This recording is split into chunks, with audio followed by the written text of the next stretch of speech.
why do some people hate your videos? Like absolutely hate your videos, especially when you're starting to get some traction or some success. I've never really talked about this, but I have a theory. Let me explain it.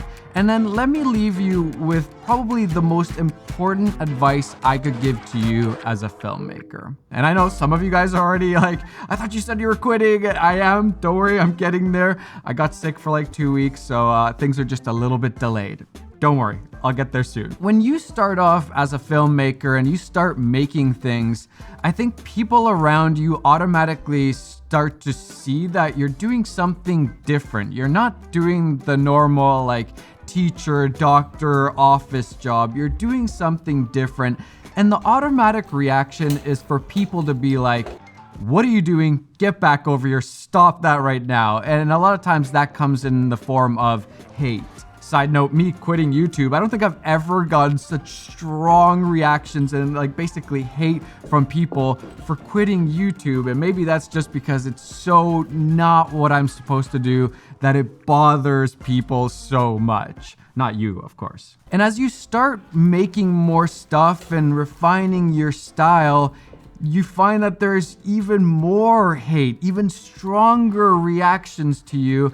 And now people are saying things like, well, if you're gonna do it, like you can't do it like that. You have to do it like them, do it like this guy or that guy. And this is where even other filmmakers start getting mad the more you find your style. It's really interesting. So we made a feature film with Danny Gewurz, and when I saw the final film, there are aspects of it where for a long time, I thought to myself, is this amateur or is this just Danny's style? And I wasn't quite sure. I hadn't seen it done like this before, so I was like, maybe it's amateur. But now I know that it's actually just Danny's style. It's just a style that I haven't seen really before, and that's why I'm kind of like confused at what is going on here. I like this, but I'm not sure what's happening. And I know some people just won't like it. They will send hate saying they don't like the film, and then others, many more people, will absolutely love it the more Danny starts refining his style and really perfecting it. Side note, we actually see this all the time with new artists. They come up with a new style because they're just learning and they just figured out a new thing. And at first, a lot of people are like, what is this? And then next thing you know, everybody is doing it that way because it's the new cool way. Whether it's music or film, it happens all the time. And by the way, that's the best time to really go after your style, when you don't have all of these things that kind of make you conform and do things the way that everybody else has always done it. There's a lot of those, whether it's, clients or big money or big pressure. You kind of start playing it safe and doing it like the right way. We'll just do it the right way. We don't want to experiment or do anything crazy. The biggest problem or challenge here is that you have to push through all of that criticism and hate and go even harder at your style and really perfect it. And the more you refine your style and become unique, the more hate you're gonna get. But also, you're gonna have more people liking your stuff. Think of like a Wes Anderson, for example. When Wes Anderson started putting out his feature films, I think there was a lot of confusion, like, what is this? This is different. I don't know if I like this. And there was definitely a lot of hate. And he has just kept going with it and kept going it, refined the style. Now it's so good that it's hard to say anything bad about it. Yeah, it's unique. Maybe it's not your favorite style, but man, you have to respect it. And I just love it. And now we're at the point where, yeah, I bet you he gets a ton of hate, but there are so many more, 100 times more, that absolutely love his style and will go watch every single film of his no matter what. And if you let those haters and that criticism succeed, you'll never refine and develop your style, and even worse, you might just quit. And that's what learning is all about. We can all learn the exact same thing. We can watch the exact same tutorial, but we'll all pick different things from that tutorial and use them in different ways. We'll see different nuanced, perspective. and we'll find how that fits our style. But if you aren't spending time learning and making, you also cannot refine your style. Why do you think I spend, so much time setting up so many different lights for just a simple little talking head shot like this? Because I freaking love filmmaking and I want to refine and develop my style even more. Why do you think I bought the Arri Alexa Mini LF? Every single time I pull this thing out, I'm like, I should just use the FX3. It's so much easier, but it forces me to learn a new tool and how it works and what are the best ways to use it for my style. Why do you think I'm trying so many cinema lenses? So I can find out, do I like the Viltrox anamorphic or do I like the Dizio Pavos more? There's only one way to find out, actually testing them out and learning. And even though I love these Dizio Vespids, they're small, lightweight, easy to use, but they're T21, which is pretty fast. But these Zehnmeisters, these are T13s. These are, not only is this build quality just like insane, it's so, they look really, really cool, but this build quality is really good. Even just the little things like the markings being glow in the dark, just really cool things. And then they're T1.3, so you can get crazy shallow depth of field, especially on something like this, the Mini LF. And for me, I know I could put on an 85 and get crazy shallow depth of field, but I actually really like using wider lenses like this 35mm or the 24mm, and then I can get a little bit wider shots but still have that really nice separation and pop in my subject with that nice shallow depth of field. Still, that is just like, for me, that is the pinnacle. And so I'm loving testing out these Zehnmeisters.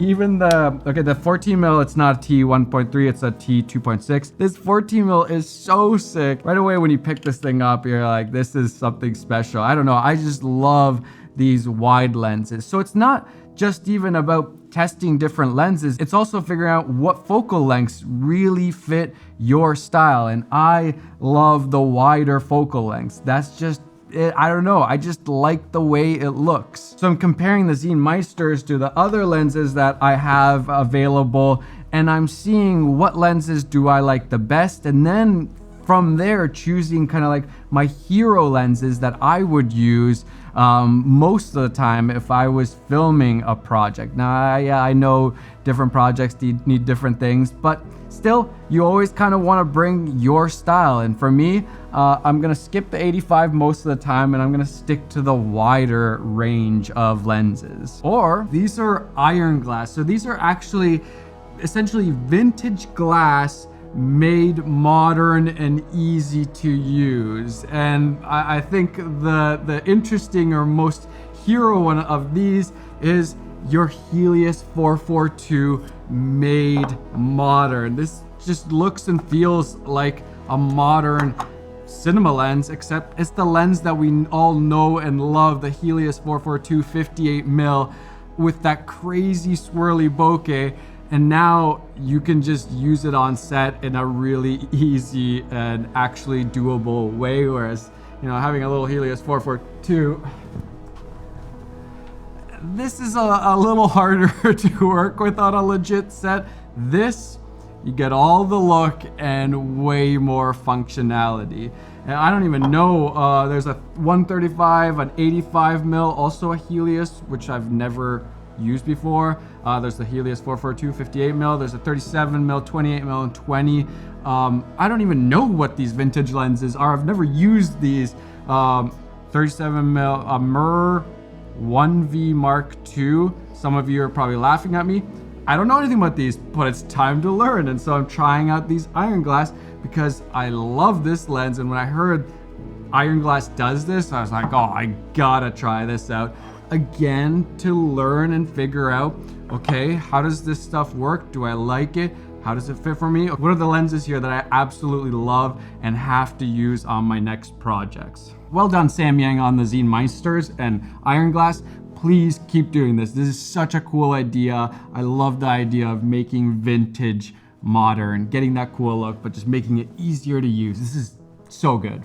even as I'm stopping YouTube, I'm not gonna stop learning about YouTube. I love YouTube, and I know that it's gonna be valuable for me, whether I someday come back to YouTube or I just use that knowledge that I love learning about and pour it into something like Creator Camp. I don't know if you guys saw the announcement. We started a platform to learn about YouTube, real-time mentoring for YouTubers, and we wanna make that the best resource possible for aspiring and beginner and professional YouTubers, because I just haven't really seen very good resources for it, and I feel like I've learned so much about it. And this now, Creator Camp, gives me a reason to keep diving deep into YouTube and learning what's the trends, what's going on, kind of dissecting the things that I did in the past, and then just teaching it to the next generation, because I think there is such a big need there. And funny enough, even that angers people for some reason, stopping YouTube and just learning about YouTube and sharing what I've learned over the last 7 years.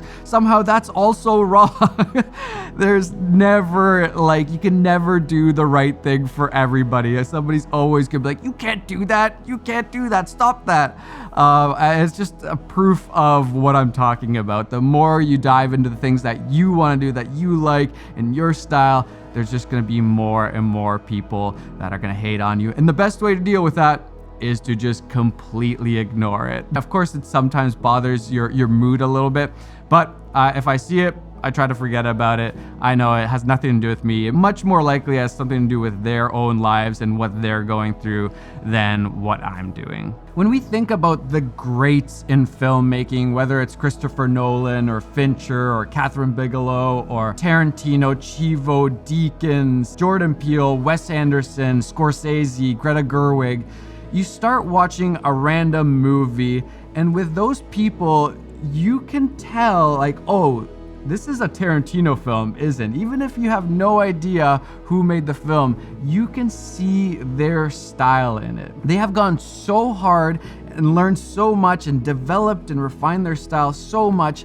that it is distinguishable. It is unique from all of the other directors and filmmakers out there. In the beginning, it's weaker, it's more faint. You're starting to see little like glimpses of the style, but it's not quite there. And then they just keep refining and keep learning, getting better and better until they're making just absolute masterpieces that literally nobody else can do. Like, think about like a Tarantino. If he was all of a sudden like, I'm gonna make a feature film like Fincher does, and he tries it, or like Wes Anderson, I guarantee you it would be such a bad movie. It would just be a huge flop, because that's not what Tarantino is. That's not his style. Good example, we had the Human Film Fest, our first little film festival for our digital products brand, and each of the top 3, they just have very different distinguished styles, and they're just, you know, towards the beginning of their filmmaking careers. If we could check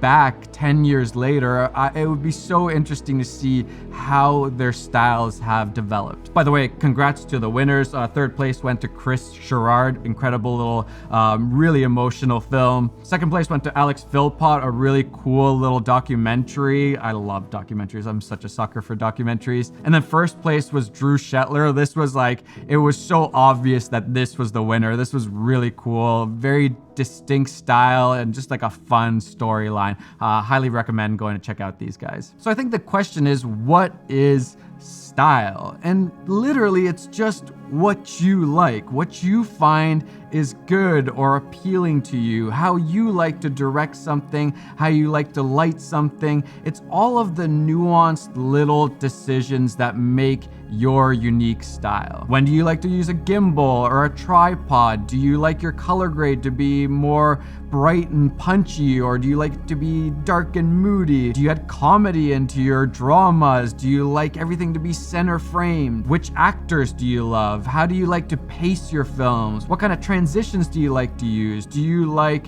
action or romance films, or do you like reality or sci-fi? All of these things that you just absolutely love when it comes to filmmaking. Do you like watching Fincher movies over any Marvel movie? Do you like Oppenheimer, or did you like Barbie more?